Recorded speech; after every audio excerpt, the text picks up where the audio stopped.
So what's going on, YouTube? Wrapping up my deal here in Canton, Ohio. Tomorrow on my way to Pennsylvania, and I'll be done for a week. But for those of you who had joined that 25,000 year savings goal, I'm not in my bank now, but once I get back, I'll show you guys proof. But right now, I think I'm at, as we speak, I started off with 4,500. Now I'm looking at about 10,500 now for my savings goal. So getting a little bit closer. But here's the deal. This is what I want to talk about. So today I had to wash my clothes. I'm on the road here, so I had to go to Laundromat. And I'm always kind of skeptical of laundromats because usually laundromats are in bad areas, you know, the impoverished areas, right? So went there today. I didn't know what I was expecting, and actually I went to a laundromat that was kind of upscale.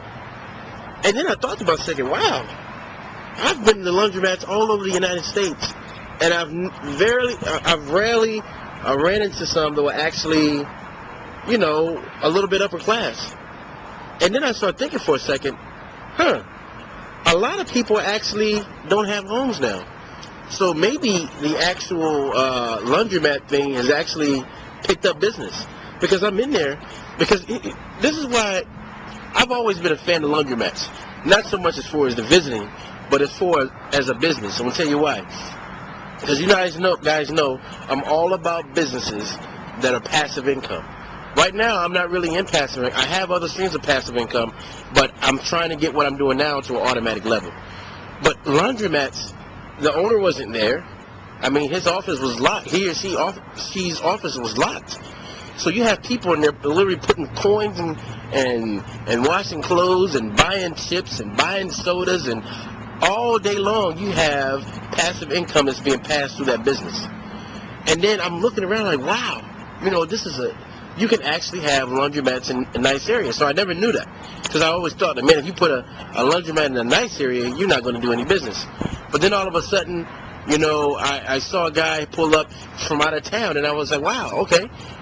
If you have a laundromat located in a place where people are traveling back and forth and who are doing business on the road, these people are prime candidates for your customers. You see, I've always liked laundromats. I've always liked car washes. Car washes is another great business. Hand car washes, you know. See, basically, guys, it's all about this. Anything that you do that you can offer a service to individuals and you don't necessarily have to be there, I'm all for it. That's a great business, you know. And I mean, arcade games. I mean, the list just goes on. What else? Vending machines. All these are passive incomes.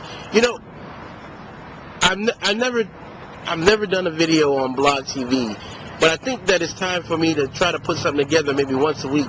My schedule is getting a little busier, but it seems like Sundays I kind of have some time. Maybe we need to put together some, I want to put together something where we can talk about passive income, because a lot of people don't even know what that term is. And I wanted to do a video here this next coming week about, I just wanted to take the video cam and ask people, what is passive income? Because here's the thing, if you don't know what passive income is, how are you going to make it? It's not a new thing. It's just something that people have always been accustomed to. I make one stream of income. I got a job to support my family, and that's all I need. I mean, you look at guys like P. Diddy Combs has a, you know, I talk bad about him, but I don't, you know, I mean, I just didn't like his purchase with the car. But he has a liquor company, a cologne company, clothing company, music company. I mean, it's just a lot of different avenues. Like me, I told you guys I have about 8 streams of income. You know, all of those are not passive, but I have 8 streams. But I think it's time for us to talk about this. And then also another thing I want to talk about, because I get a lot of phone calls from guys who are asking me, look, this is where my business is right now. How can I take it to the next level? And see, I want to do something like that too. And I'm not too familiar with the whole radio thing, but I want to do something like that on Blog TV too, where I take one person's business and I show them where they're making the mistakes and how they can survive in this so-called bad economy. Because most of the people that I talk to, it's not that they have a bad business, it's just that they're running their business the wrong way. They're great ideas, just they're running their businesses the wrong way.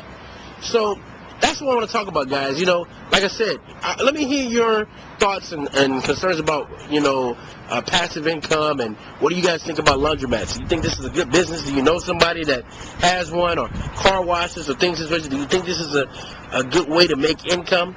So this channel is all about, guys, about empowering ourselves. Because I just want to say something real quick. All right. Now, a lot of people give me flack for being optimistic in this economy.